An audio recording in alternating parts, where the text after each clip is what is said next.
Episode की शुरुआत होती है और हमें यहाँ पे वर्मे और आल्टो को दिखाया जाता है, जहाँ पे इसने इसे क्रेप दिलाया होता है। ये इसे खा के बोलती है कि ये सचमुच काफी ज्यादा डिलीशियस है, मेरे टाइम पे ऐसी चीजें हुआ ही नहीं करती थी। तो ये मन में सोचते हुए कहता है कि हाँ, 100 साल पहले ये चीजें नहीं हुआ करती थी। ये फिर से कहती है कि जब हम दोबारा आएंगे तो प्लीज मुझे एक और दिलाना। ये इसे कहता है कि हाँ, मैं तुम्हें दिला तो दूंगा, पर उससे तुम्हारा वेट बढ़ सकता है। ये कहती है कि सचमुच क्या? ये बोलता है कि हाँ, इससे वेट बढ़ता है। ये फिर मन ही मन सोचता है कि अगर सच कहूँ तो वर्मे के बारे में मैं ज्यादा कुछ नहीं जानता। तभी सभी लोग ऊपर देखने लग जाते हैं, क्योंकि यहाँ पे हवा में ड्रैगन्स उड़ रहे होते हैं। वो सभी यहाँ पे एक ग्रुप बना के एक ही लाइन से उड़ रहे होते हैं, तो सभी लोग उन्हें देख रहे होते हैं। तभी इन सभी की नजर यहाँ पे कैप्टन क्रिस पे जाती है, जो कि इस ग्रुप की कैप्टन होती है। ये देख के अल्टो कहता है कि ये तो ड्रैगन राइडर्स है। ये कहती है कि ये वही है ना जिसके बारे में यहाँ पे रेक्स बात कर रहा था, जो उसका पार्ट है। ये बोलता है कि हाँ। भाई रेक्स ये देख के गुस्सा हो रहा होता है, क्योंकि उसके पास डायनासोर है और वो यहाँ पे उड़ नहीं सकता। अल्टो फिर वर्मो को कहता है कि अगली बार जब हम आएंगे तो मैं तुम्हें यहाँ पे चॉकलेट बनाना क्रेप दिलाऊंगा। तभी यहाँ पे वर्मे इसे यहाँ पे क्रेप दे देती है और कहती है कि ये बिल्कुल भी सही नहीं है कि मैं अकेले इस क्रेप को खा रही हूँ, तुम्हें भी इसे टेस्ट करना चाहिए। और अल्टो भी यहाँ पे इसे टेस्ट करता है। ये लोग फिर अपने एकेडमी के लिए निकल जाते हैं। यहाँ आने के बाद ये लोग मार्कस से ड्रैगन राइडर्स के बारे में पूछने लग जाते हैं। तो यहाँ पे ये कहती है कि ड्रैगन राइडर उस लड़की के साथ हमारा बिल्कुल भी अच्छा एक्सपीरियंस नहीं था,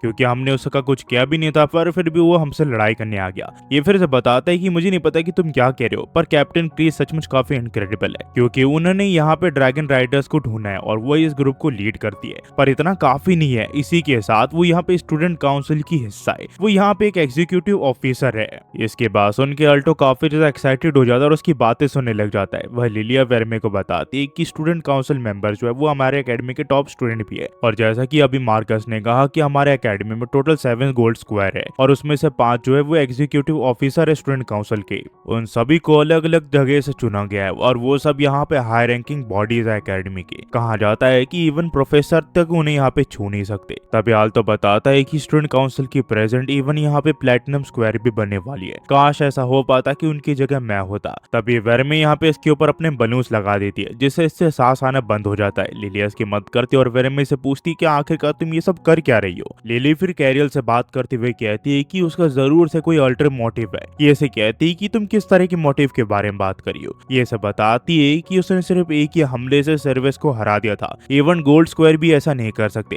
ये कहती है कि हाँ, इस पे भरोसा करना मुश्किल है कि आखिरकार वो क्या करेगी। तो लिलिया कहती कि तुम बस देखते जाओ, एक ना एक दिन मैं उसे एक्सपोज कर दूंगी कोई एक फ्रॉड है। ये फिर से बोलती है कि तुम जरूर से यहाँ पे आल्टो को काफी पसंद करते होगी, इसलिए तुम ये सब कर रही हो। ये से कहती कि तुम गलत तो नहीं हो, पर हम एक दूसरे को काफी समय से जानते हो। और ये शर्माने लग जाती है। कैरिल से कहती है कि अगर तुम उसे सचमुच पसंद करती हो तो तुम्हें जल्दी करना चाहिए, क्योंकि जितना तुम टाइम लगाओगी उतना ही तुम्हारे लिए मुश्किल होता जाएगा। वही हमें आल्टो के यहाँ दिखाया जाता है, जहाँ वो बॉयज चेंजिंग रूम में कपड़े बदल रहा होता है। पर यहाँ पे वर्मे आ जाती है, जो कि इसे देखने लग जाती है, और सभी लड़के उसे ही देख रहे होते हैं। बाहर निकलने के बाद ये इसे थोड़ा डांटता और कहता है कि मैंने तुम्हें कहा था ना कि बाहर बैठो। इतने में लिलिया आ जाती है और उसे पता चल जाता है, और ये इसे कहती है कि आखिरकार तुम ऐसा कैसे कर सकती हो, मुझे इसके ऊपर विश्वास नहीं हो रहा। वहाँ लड़के कपड़े बदल रहे थे और तुम वहाँ पे घुस गई। हाँ, अगर अल्टो होता तो मैं भी यहाँ पे उसे देखने के लिए जाती। तभी अपनी बात बदलती और कहती कि चाहे जो भी हो, तुम्हें फेमिलियर हो और तुम्हें अपनी मास्टर की बात मान लेनी चाहिए। एक काम करो, अपने आप को यहाँ पे एक रूम में कैद कर लो। तभी अल्टो कहता है कि चाहे जो भी हो, अच्छा यही रहेगा कि ज्यादा लोग हमारे ऊपर अटेंशन ना दे, स्पेशली स्टूडेंट काउंसिल।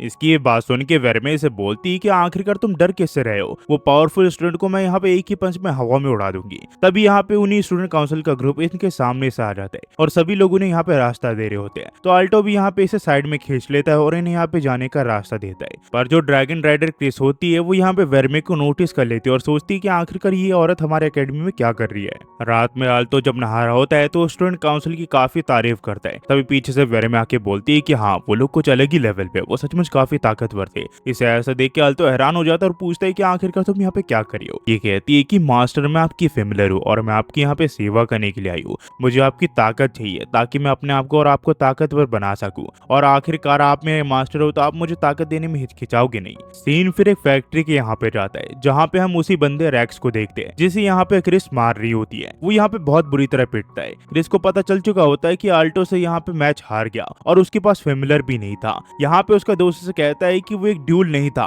वो कोई रेगुलर फाइट नहीं थी, उसके पास एक फेमिलियर थी जो कि इंसानी औरत थी। इसके बाद सुन के कहती है कि इंसानी औरत, ये कैसे हो सकता है। ये कहता है कि मैं सच बोल रहा हूँ। तो ये बोलती है कि वो काफी इंटरेस्टिंग लग रहा है। ये फिर दोबारा से रेक्स को एक जूता मारती है और जिससे उसकी नाक से यहाँ खून निकलने लग जाता है, और इसे कहती है कि तुमने मेरे सामने भीख मांगी थी ताकि मैं तुम्हें यहाँ पे ड्रैगन राइडर्स को ज्वाइन करने दूं, पर सैडली तुम्हारे पास कोई ड्रैगन नहीं है, वो बस एक बड़ा लेजर्ड है। इतने में ही देखती है कि उसका खून इसके जूतों पे लगा हुआ होता है। तो ये इसे कहती है कि अगर तुम मेरे जूते को लिक करने दो तो मैं दोबारा से तुम्हें अपनी पार्टी में ज्वाइन कर लूंगी। इसकी ये बात सुन के इसे कहता है कि तुम्हारा क्लब क्लब नहीं है, तुम बस एक घटिया औरत हो जैसे कुछ नहीं आता, इसी वजह से मैं इस क्लब को छोड़ रहा हूँ। इसकी ये बात सुन के क्रिस और गुस्सा हो जाती है और इसे बहुत बुरी तरह मार के अपने साथियों के साथ बाहर फेंक देती है। फिर जब रेक्स यहाँ पे हॉस्पिटल में होता है तो अल्टो और उसका ग्रुप इसे मिलने के लिए आता है। ये पूछता है कि आखिरकार इस बारे में तुम्हें किसने बताया। अल्टो बताता है कि हमें यहाँ पे बस पता चल गया। ये समझ आता है कि इसके साथी ने इस बारे में इसे बताया है। तो रेक्स बोलता है कि तुम्हें चिंता करने की कोई जरूरत नहीं है, मैंने गलत इंसान के साथ बढ़त कर ली थी, इसी वजह से मुझे चोट लगी है, इसमें तुम्हारी कोई भी गलती नहीं है, तो तुम लोग वापस जा सकते हो। पर इसका साथी बोलता है ये सब मेरी गलती है, मेरी वजह से ब्रो ड्रैगन राइडर में नहीं है। पर रेक्स इसे चुप होने के लिए कहता है और अल्टो से पूछता है कि आखिरकार तुम यहाँ पे डायनासोर के बारे में क्या फील करते हो। अल्टो बताता है कि वो काफी डरावने होते हैं पर साथ ही में वो कूल भी होते हैं, मुझे वो काफी अच्छे लगते हैं। इसकी बात सुन के इसे कहता है कि ठीक है, इसमें तुम्हारी कोई गलती नहीं है, अब तुम वापस जा सकते हो। इसे यहाँ पे इसकी हालत देख के काफी बुरा लगता है, इसी वजह से वो यहाँ पे क्रिस को चैलेंज करने का फैसला करता है।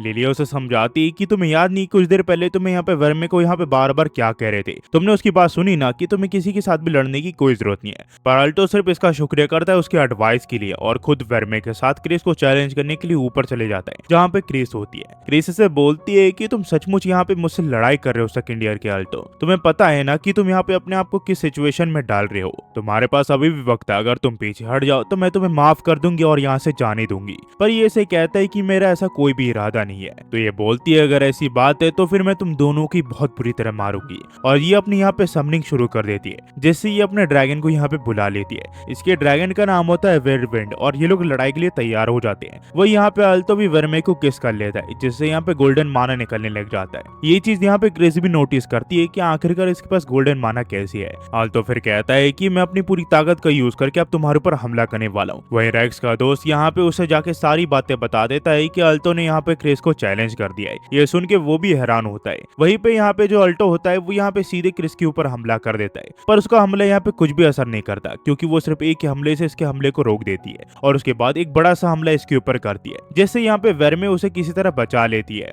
और इसे बोलती है कि वो हमला सचमुच काफी ताकतवर था। अल्टो से पूछता है कि तुम ठीक तो हो ना वर्मे। ये सिर्फ कहती है कि हाँ मैं बिल्कुल ठीक हूँ, तुम्हें चिंता करने की कोई जरूरत नहीं है। ये फिर से बोलती है कि तुम सचमुच अपने जूनियर के ऊपर अपनी पूरी ताकत का यूज करके हमला करियो। ये बोलती है कि मेरे साथ मजाक मत करो, एक लायन को अपनी पूरी ताकत का यूज करने की कोई जरूरत नहीं है एक खरगोश को मारने के लिए, ये तो बस एक पनिशमेंट है जिसकी अब सिर्फ शुरुआत हुई है। और ये दोबारा से इनके ऊपर हमला करने लग जाती है, जिससे वर्मे किसी तरह यहाँ पे अल्टो को बचा लेती है, पर उसे भी यहाँ पे चोट लग रही होती है। तभी यहाँ पे अल्टो अपनी मैजिक का यूज करके इसके ऊपर हमला करता है, पर इसका कोई भी असर नहीं होता क्योंकि क्रिस सिर्फ उंगलियों से यहाँ पे इसके हमले को रोक दे रही होती है। ये फिर इनके ऊपर एक बड़ा हमला करती है, पर किसी तरह वर्मे इस हमले को भी रोक देती है। तो क्रिस कहती है कि आखिरकार तुम मेरे फायर अटैक को यहाँ पे बिना प्रोटेक्शन के कैसे रोक दे रही हो, मुझे समझ में आ गया कि तुम कोई नॉर्मल मैजिशियन नहीं हो। तो वर्मे कहती कि तुमने बिल्कुल सही कहा, अल्टो मैं तुम्हें अपनी पूरी ताकत देने वाली जो भी मेरे पास है। ये फिर अपनी पूरी ताकत का यूज करके सीधा यहाँ पे इसके ऊपर हमला कर देता है, जिस वजह से यहाँ पे एक बड़ा गड्ढा हो जाता है। ये लोग सोचते हैं कि इन लोगों ने यहाँ पे क्रिस को हरा दिया है, पर तभी वो अपने ड्रैगन के ऊपर उड़ते हुए आते और कहती कि तुम्हें सचमुच लगा कि तुम इतने से हमले से मुझे हरा सकते हो, ऐसा कुछ भी नहीं होने वाला। और ये इनके ऊपर फायर अटैक करने लग जाती है। अल्टो भी इसके ऊपर हमला करता है, पर वो अपने ड्रैगन समेत इसके हमले को डॉज कर रही होती है। ये देख के अल्टो कहता है कि आखिरकार वो मिड एयर में ऐसा कैसे कर सकती है, क्योंकि ड्रैगन को कंट्रोल करना इतना आसान नहीं होता। क्रिस फिर किसी तरह इन्हें एक कोने तक ले आती है और कहती है कि अब तुम चूहे की तरह एक जगह फंस चुके हो और ये तुम्हारा लास्ट चांस है, अगर तुम मेरे सामने अपनी लाइफ की भीख मांगते हो तो मैं तुम्हें रेक्स की तरह जाने दूंगी।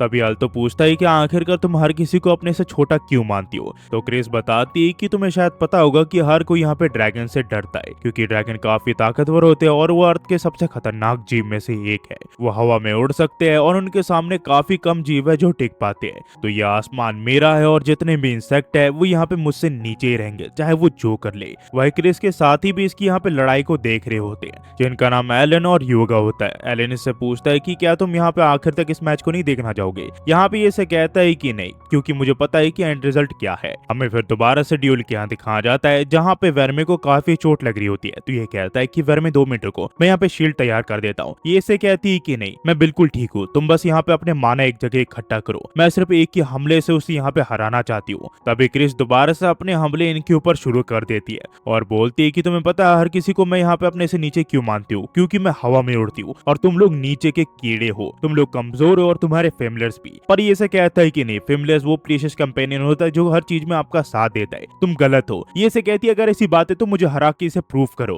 तुमने मुझे इस ड्यूल में चैलेंज दिया और मैंने तुम्हें यहाँ चांस भी दिया वापस जाने का, और अगर तुम मुझे यहाँ पे अपनी बातों पे विश्वास दिलाना चाहते हो तो मुझे हरा के इस चीज को प्रूव करो। मैं क्रिस वेस्टलैंड, मैं तुम्हें आज क्रश कर दूंगी क्योंकि तुम मुझसे कमजोर हो। पर यहाँ पे वेरमे कहती है कि ठीक है, हम उसे प्रूफ करके दिखाएंगे, आज मैं उसे पूरी तरह क्रश कर दूंगी और उसकी बिलीफ भी। ये दोनों फिर एक साथ मिलकर माना इकट्ठा करने लग जाते हैं ताकि क्रिस के ऊपर हमला कर सके। वह यहाँ पे क्रिस ये देख के हैरान होती है कि इतने हमले खाने के बावजूद इनके पास इतना माना कैसे है। आल्तो और वेरमे फिर मिलके यहाँ पे इसके ऊपर हमला कर देते हैं और क्रिस भी ऐसे ही करती है। और यहाँ से जो कहानी वो टीवी कंटिन्यू जाती है। ये इस कहानी का 3rd एपिसोड था। ये आपको कैसा लगा गाइस, कैसे नहीं, प्लीज कमेंट सेक्शन में बताना मत भूलना। अगले एपिसोड में कुछ ही देर में ले आऊंगा, तो उसके लिए वेट कीजिए। और जाते इस रुपये तक guys, thanks for watching. Next video मिलता है, वो आप सब बढ़िया होंगे।